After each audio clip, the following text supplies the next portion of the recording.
Bonjour à tous. Alors, nous retrouvons encore pour un nouvel enseignement. Là, nous poursuivons notre série Connaître Dieu. Voilà, et donc c'est le 7e maintenant, Connaître Dieu par l'obéissance et la soumission à sa parole. Alors, on va le voir en deux parties. Première partie, l'obéissance à Dieu et la désobéissance à Dieu. Donc alors, on a pu voir donc connaître Dieu par la parole et le Saint-Esprit. De Timothée 3, 16, 17, toute écriture est inspirée de Dieu et utile pour enseigner, pour convaincre, pour corriger, pour instruire la justice, afin que tout homme de Dieu soit accompli et propre à toute bonne œuvre. On a pu le voir donc connaître Dieu par la révélation. Ça c'est Colossiens 15. Il est l'image du Dieu invisible, le premier-né de toute la création.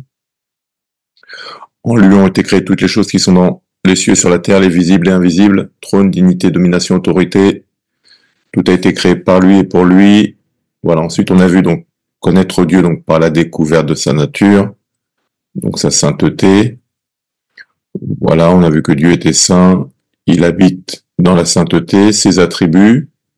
Dieu est bon, compassion, il est fidèle, voilà, riche en miséricorde. On a vu donc les attributs qui étaient communicables et ceux qui étaient non communicables.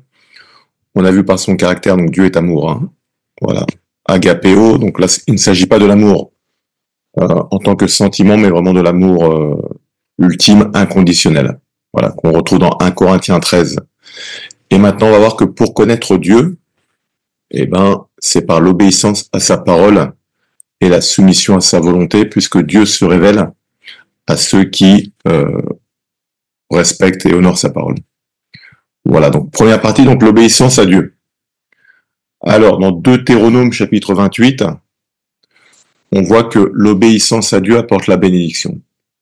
Donc il y a un long passage là qui parle de bénédiction et de malédiction. Et donc à partir du verset 1, si tu obéis à la voix de l'Éternel, ton Dieu, en observant et en mettant en pratique tous ces commandements que je te prescris aujourd'hui, l'Éternel, ton Dieu, te donnera la supériorité sur toutes les nations de la terre. Voici toutes les bénédictions qui se répandront sur toi et qui seront ton partage lorsque tu obéiras à la voix de l'Éternel, ton Dieu. Tu seras béni dans la ville et tu seras béni dans les champs. Le fruit de tes entrailles, le fruit de ton sol, le fruit de tes troupeaux, les portées de ton gros et de ton menu bétail, toutes ces choses seront bénies. Ta corbeille et ta huche seront bénies, tu seras béni à ton arrivée, tu seras béni à ton départ. L'Éternel te donnera la victoire sur tes ennemis qui s'élèveront contre toi.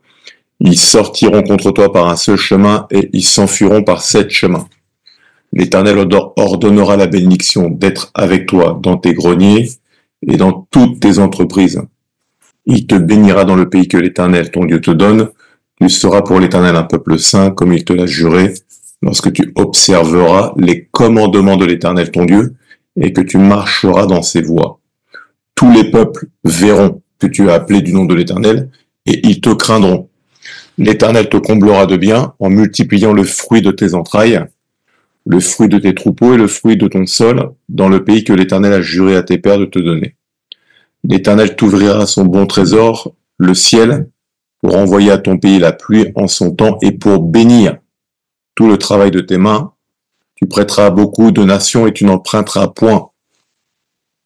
L'Éternel fera de toi la tête et non la queue. Tu seras toujours en haut et tu ne seras jamais en bas. Lorsque tu obéiras au commandement de l'Éternel ton Dieu, que je te prescris aujourd'hui, lorsque tu les observeras et les mettras en pratique, et que tu ne te détourneras ni à droite ni à gauche de tous les commandements que je vous donne aujourd'hui pour aller après d'autres dieux et pour les servir. Deutéronome, chapitre 28, versets 1 à 14. Donc là, on voit, donc dans notre série Connaître Dieu, on voit que quand on obéit au commandement de Dieu, la conséquence, c'est la bénédiction. Voilà. En revanche, les conséquences désastreuses maintenant liées à la désobéissance, lesquelles sont-ils? Donc là, c'est lorsqu'on va maintenant, toujours dans Deutéronome chapitre 28, mais au verset 15. Voilà, donc il y a un long texte, j'ai juste sélectionné 3 versets. Mais si tu n'obéis point à la voix de l'Éternel ton Dieu, si tu n'observes pas et ne mets pas en pratique tous ces commandements et toutes ces lois que je te prescris aujourd'hui, voici toutes les malédictions qui viendront sur toi et qui seront ton partage. Donc là, maintenant, c'est l'opposé. Donc, au niveau des bénédictions, c'est tu seras maudit dans la ville, là, tu seras béni, dans la ville. Là, maintenant, la désobéissance, c'est tu seras maudit dans la ville et tu seras maudit dans les champs, et ta corbeille et ta huche seront maudites. Alors, qu'est-ce qu'on peut comprendre? En résumé, l'obéissance à Dieu apporte la bénédiction, la désobéissance à Dieu apporte la malédiction. Voilà, tout simplement. Ça, on peut le voir également dans Romains 8. Voilà, Romains 8, à partir du verset 4, si je me trompe pas. Ceux qui s'affectionnent aux choses de la chair vivent selon la chair, tandis que ceux qui s'affectionnent aux choses de l'esprit vivent selon l'esprit. Et l'affection de la chair, c'est la mort, donc malédiction. Et l'affection de l'esprit, c'est la vie et la paix. Donc on retrouve toujours ce même principe.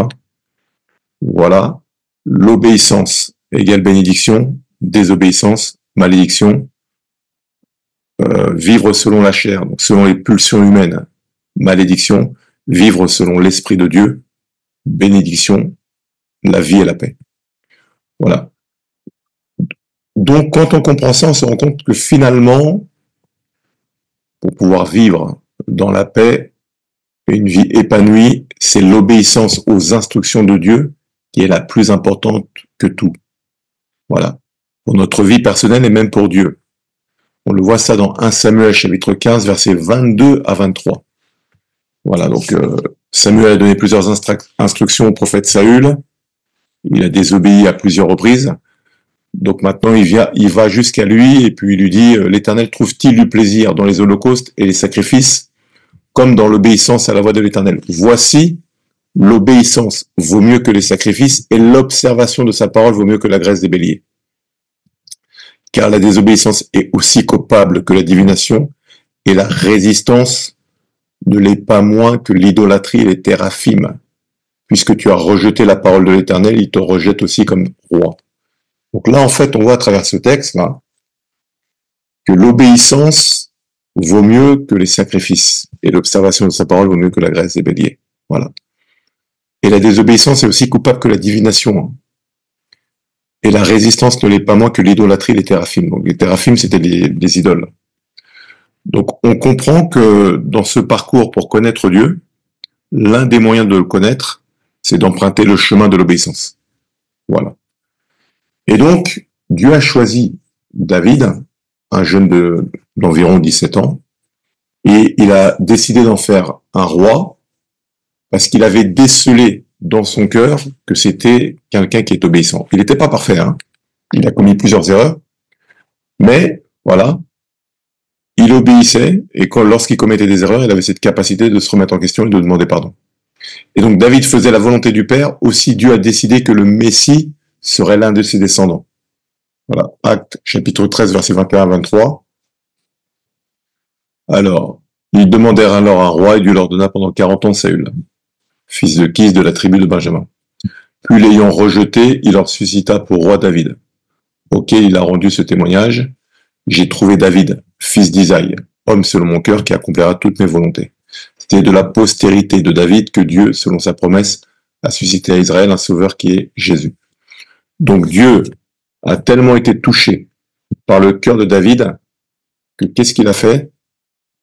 Il a dit que le Messie viendra dans sa lignée. Voilà. Et donc cette lignée, on peut la retrouver notamment au début de l'évangile de Matthieu.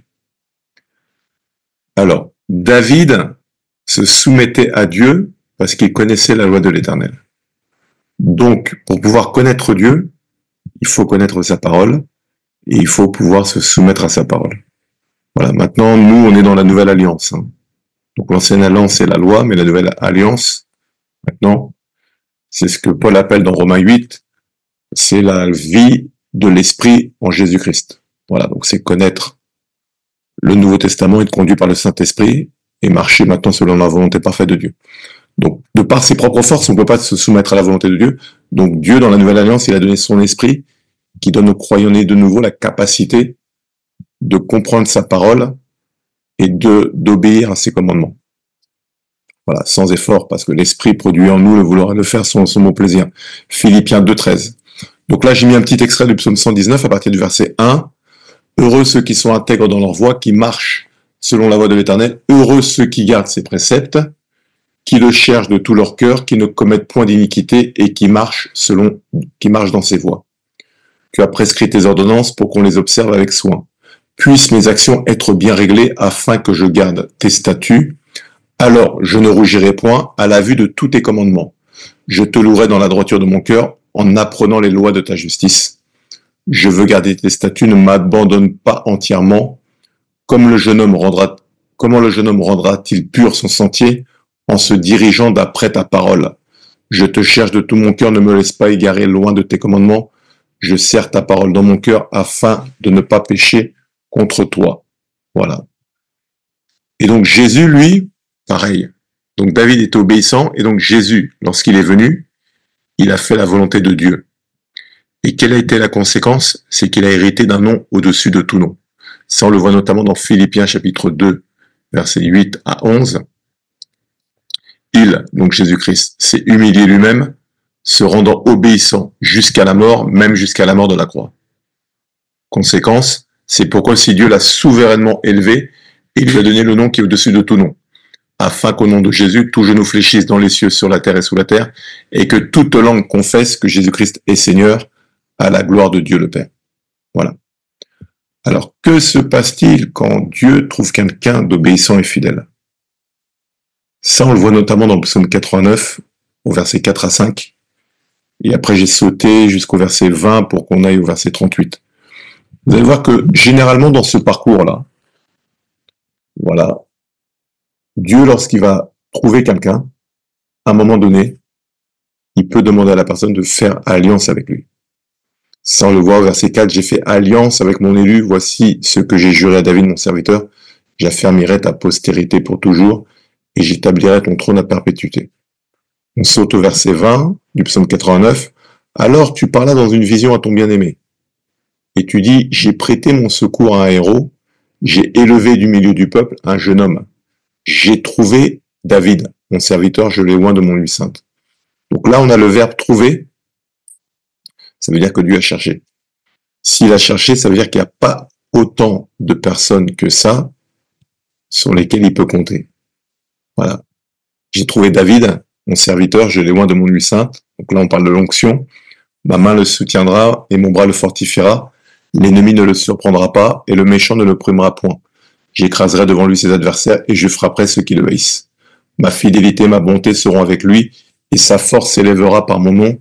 Je mettrai sa main sur la mer et sa droite sur les fleuves. Lui, il m'invoquera. Tu es mon Père, mon Dieu, le rocher de mon salut. Et moi, je ferai de lui le premier-né, le plus élevé des rois de la terre. Je lui conserverai toujours ma bonté, et mon alliance lui sera fidèle. Je rendrai sa postérité éternelle et son trône comme les jours des cieux. Si ses fils abandonnent ma loi et ne marchent pas selon ses ordonnances, s'ils violent mes préceptes et n'observent pas mes commandements, je punirai de la verge leur transgression et par des coups leur iniquité. Mais je ne lui retirerai point ma bonté et je ne trahirai pas ma fidélité. Je ne violerai point mon alliance. Je ne changerai pas ce qui est sorti de mes lèvres. J'ai juré une fois par ma sainteté, mentirai-je à David. Sa postérité subsistera toujours, son trône sera devant moi comme le soleil. Comme la lune, il aura une éternelle durée. Le témoin qui est dans le ciel est fidèle. Voilà. Donc, quand Dieu trouve une personne sur laquelle il peut compter, donc il va y avoir des phases de test, hein. Voilà, des phases où l'obéissance va être testée. Si dans la durée, cette personne s'avère être une personne obéissante et qu'elle a un cœur qui plaît à Dieu, c'est-à-dire dont les motivations sont bonnes, Dieu va généralement faire une alliance avec cette personne. Lorsqu'il établit une alliance avec cette personne, on voit les conséquences, hein. C'est qu'il veille sur elle, il la protège, voilà, et il prend soin d'elle. Donc, ça, c'est dans le parcours de connaître Dieu. Voilà. Donc, en deuxième partie, maintenant, on va voir la désobéissance à Dieu. Alors, quelles sont les conséquences? L'obéissance versus la désobéissance. Les conséquences de la désobéissance. Donc, j'ai mis quelques exemples, hein. Adam a désobéi, le péché est entré dans le monde. Caïn a désobéi, Dieu lui dit le péché est couché à ta porte, voilà, ne pêche point. Il a laissé le péché entrer, il a tué Abel. Roi Saül, conséquence, il a perdu la royauté. Moïse, il lui a dit de parler au rocher. Il a frappé le rocher. Il n'est pas entré dans la terre promise. Élie. Donc, lui, il avait ses 2 fils, voilà, qui se comportaient mal. Il les a pas repris, ils ont perdu le sacerdoce et ils ont perdu l'arche de l'alliance. Et ses 2 fils sont morts, voilà. Et donc, il y en a un qui a eu un enfant, et sa femme l'appelait Ichabod, privé de gloire. Alors que l'arche, la présence de l'arche, représentait la gloire de Dieu, et comme ils ont perdu l'arche contre les Philistins, elle a nommé son fils Ichabod, privé de gloire. Et Uza, un jour, ils ont dû déplacer l'arche. Voilà, et Uza, qui n'était pas habilité, a touché l'arche qui allait tomber, il a été frappé de mort. Donc on voit que la désobéissance, les conséquences là sont mauvaises. Hein. Voilà. Maintenant, quelles sont les conséquences de l'obéissance? Noé, voilà, il a sauvé l'espèce humaine par son obéissance. Abraham, il est devenu le père de la foi. Moïse, il a été devant Pharaon, il a sorti le peuple d'Égypte. David, il a établi la paix dans tout le royaume d'Israël. Esther, elle a sauvé le peuple juif. Jésus, il a tout accompli. Et Paul, il a répandu l'évangile en Asie, du sud-ouest et jusqu'à Rome. Donc, Dieu a promis à David que ses descendants régneront pour toujours sur le trône d'Israël si ces derniers obéissent à ses instructions. Et donc, voilà les dernières instructions que David a données à son fils Salomon. Dans 1 Roi, chapitre 2, versets 1 à 4, David approchait du moment de sa mort, il donna ses ordres à Salomon, son fils, en disant « Je m'en vais par le chemin de toute la terre. Fortifie-toi et sois un homme. Observe les commandements de l'Éternel ton Dieu, en marchant dans ses voies et en gardant ses lois, ses ordonnances, ses jugements et ses préceptes, selon ce qui est écrit dans la loi de Moïse, afin que tu réussisses dans tout ce que tu feras, et afin que l'Éternel accomplisse cette parole qu'il a prononcée sur moi. Si tes fils prennent garde à leur voie, en marchant avec fidélité dans vos voies, de tout leur cœur et de toute leur âme, tu ne manqueras jamais d'un successeur sur le trône d'Israël. » Voilà. Et donc Salomon, lui, il a été infidèle, alors qu'il avait toutes les conditions pour réussir. Et en plus, il avait reçu la sagesse. Et qu'est-ce qu'il a fait, lui? Il a commencé à servir d'autres dieux, parce qu'il s'était marié avec des femmes qui servaient des dieux étrangers. Ça, on le voit dans 1 Roi, chapitre 11, versets 1 à 6. Le roi Salomon aima beaucoup de femmes étrangères, outre la fille de Pharaon, des Moabites, des Ammonites, des Édomites, des Sidoniennes, des Étiennes, appartenant aux nations dont l'Éternel avait dit aux enfants d'Israël, vous n'irez point chez elles, et elles ne viendront point chez vous. Elles tourneraient certainement vos cœurs du côté de leur Dieu. Ce fut à ces nations que s'attacha Salomon, entraîné par l'amour. Il eut 700 princesses pour femmes et 300 concubines, et ces femmes détournèrent son cœur. À l'époque de la vieillesse de Salomon, ces femmes inclinèrent son cœur vers d'autres dieux, et son cœur ne fut point tout entier à l'Éternel son Dieu, comme l'avait été le cœur de David son père. Salomon alla après Astarté, divinité des Sidoniens, et après Milcom, l'abomination des Ammonites. Et Salomon fit ce qui est mal aux yeux de l'Éternel, et il ne suivit point pleinement l'Éternel comme David son père. 1 Roi, chapitre 11, versets 1 à 6. Quelles sont les conséquences? Eh bien, Dieu a choisi un homme pour détruire le royaume d'Israël. Voilà. Ça, on le voit dans 1 Roi, chapitre 11, versets 28 à 34. Il a choisi en l'occurrence Jéroboam. Jéroboam était fort et vaillant. Et Salomon, ayant vu ce jeune homme à l'œuvre, lui donna la surveillance de tous les gens de corvée de la maison de Joseph. Dans ce temps-là, Jéroboam, étant sorti de Jérusalem, fut rencontré en chemin par le prophète Achija de Silo. Revêtus d'un manteau neuf, ils étaient tous deux seuls dans un champ. Achija saisit le manteau neuf qu'il avait sur lui et le déchira en 12 morceaux. Et dit à Jéroboam, prends-toi 10 morceaux, car ainsi parle l'Éternel, le Dieu d'Israël. Voici, je vais arracher le royaume de la main de Salomon, et je te donnerai 10 tribus. Mais il aura une tribu à cause de mon serviteur David, à cause de Jérusalem, la ville que j'ai choisie, sur toutes les tribus d'Israël. Et cela parce qu'ils m'ont abandonné et se sont prosternés devant Astarté, divinité des Sidoniens, devant Kémosh, dieu de Moab, et devant Milcom, dieu des fils d'Ammon, et parce qu'ils n'ont point marché dans mes voies pour faire ce qui est droit à mes yeux, et pour observer mes lois et mes ordonnances, comme l'a fait David, père de Salomon. Je n'ôterai pas de sa main tout le royaume, car je le maintiendrai prince tout le temps de sa vie à cause de David, mon serviteur que j'ai choisi, et qui a observé mes commandements et mes lois. Voilà.